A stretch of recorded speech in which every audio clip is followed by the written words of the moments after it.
Here are some books I think everybody should read at least once in their life and why. First and foremost, Yours Truly by Abby Jimenez.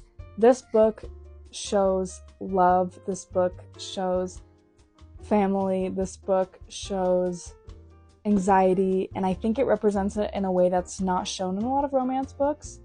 I think a lot of romance books romanticize unhealthy behaviors and attachments, and I think this is very good at discussing healthy behaviors and attachments and the way that anxiety can kind of skew or change a relationship. Carrie Soto is back by Taylor Jenkins Reid.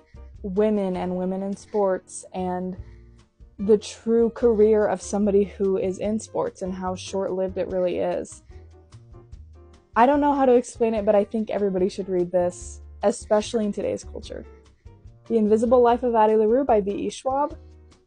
I've read this book 3 times, and no matter how many times I read it, I still find myself finding new things or discovering new things about myself or the characters, and I think this book can teach you a lot about yourself. Maybe you should talk to someone. This book is one of the best nonfiction books I've ever read in my life. It keeps you captivated. It feels like a fiction. It's amazing. It's beautiful. I couldn't suggest it more, especially if you go to therapy or you're thinking about going to therapy. The Song of Achilles.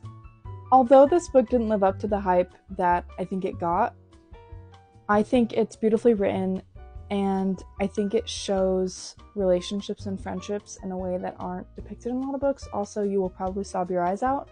I'm not a book crier, and I didn't even love the book that much, but I definitely cried at the end.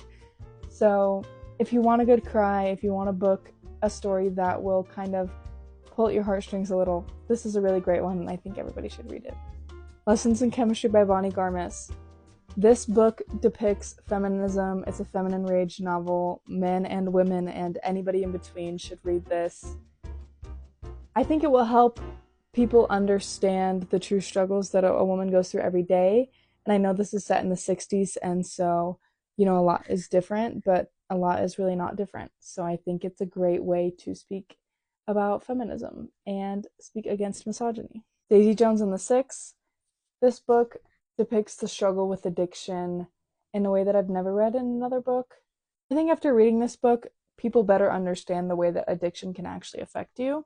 Those are all the books that I think everybody should read at least once in their life, because you will have some kind of takeaway from it.